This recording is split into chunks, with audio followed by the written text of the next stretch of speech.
Céline, le patrimoine des membres du gouvernement a été dévoilé par la Haute Autorité pour la transparence de la vie publique. Et à votre avis, qui sont les ministres les plus fortunés ?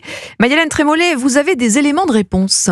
Oui, en tête du classement, on trouve Marc Ferracci, le ministre de l'Industrie, avec une déclaration de patrimoine net de près de 23 millions d'euros, départ dans une société d'expertise comptable et de conseil en gestion gérée par son père. Tout de suite après vient Éric Lombard avec une déclaration de près de 21 millions de patrimoine net, dont 8 millions de biens immobiliers, mais aussi des œuvres d'art, une maison en plein Paris ou encore un voilier.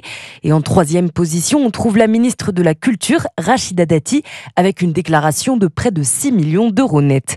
Alors si en tout la moyenne des membres du gouvernement s'élève autour de 2,6 millions d'euros, les fortunes sont très contrastées.